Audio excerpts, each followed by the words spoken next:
I did my project on Evernote, specifically the free version. So what is it? Evernote is a virtual journal. It allows you to create notebooks, spreadsheets, other medias, and link them together.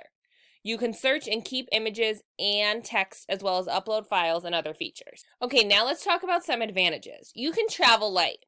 It eliminates the need to carry numerous papers around. You don't have to bring a folder or a bag with all these papers of things you did or try to find the kids' work here and there. It is able to be organized all in one place. You can group notes and pictures together that are related. Keywords. You can add tags that help you find your notes faster. You can filter the searches with tags. You can also access the tags all in one place. So basically, you make something, say it's about math and specifically equations, a keyword or a tag can be equations, and then it will be easier to get you to that area. It has an app. On the app, you can set notifications for different things, for reminders. You can access it at your fingertips. It gives you the same accessibility on the computer as the app. Images. You can add images of handwritten notes or whiteboards so they are easy to find. So you can use your camera on your phone, take a picture of the whiteboard or something that you did in the class, and easily upload it to a folder. And another advantage is sharing notes. So you can let colleagues view or edit your notes using shareable links or email. Once you share a note, you then see who has access to it. And then you can collaborate with your coworkers and clients on all the notes in a notebook, all in one area. Some input. I love being able to access it very easily. I most of all like grouping all my information per subject in different folders. It is easy for me to find things when I need them. I especially love the tag feature, which makes it even more easier to find. Okay, now there's always disadvantages. One disadvantage is the sync. Only 2 devices with the free version can be synced. So only like your desktop and your phone, and if you want to go and add another device, or if somebody else wants to use it, they can't because your device is already synced.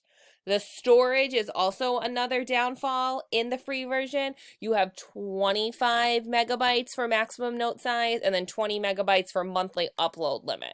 So with the premium and business, you get much, much more.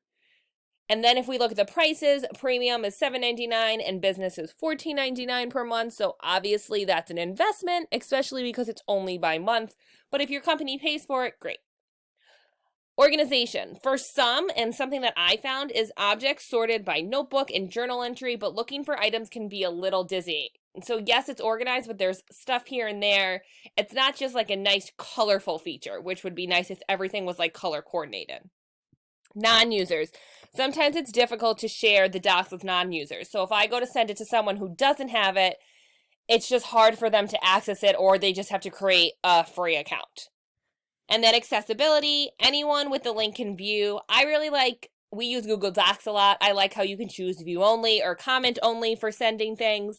So I wish that's something that they can have. But it could be in the premium and business section, but I don't know because I don't have that. Some more user input. I am not very good with technology. This did take me a while to get used to. It was helpful to my colleague who always uses it to ask for help. The step-by-step help on Evernote itself was helpful to me. The user interface is one small aspect where Evernote can be changed. And then our last category, potential and creative uses. So meetings, you can click the record button and record audio from a meeting. So then this time, if you are trying to take notes or something, you can go and access it or review it and be like, oh, what did that person say? That's an awesome feature.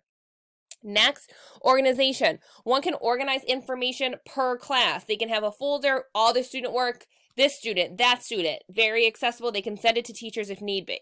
Whiteboards. We can capture notes that were written on the board and save them to a specific folder. This is an amazing feature that I think everyone should use. Reminders. You can set reminders to tell yourself to do a certain thing. So you're like, hey, I need to do this at 10 o'clock to create a note. Professional development. This is amazing. You can log everything you learned in a session all in one spot. You can take pictures of flyers or this or that so you don't have to bring anything home. And then our team. Here, you can take a topic or anything and keep it all in one space and then share it with other members in your group. Some user input. I have a folder for student work. I have all the students' best work here. Then I share it with my class so they can share it with others. I used to put it on my classroom wall, but this just makes things more organized. And then here are my resources.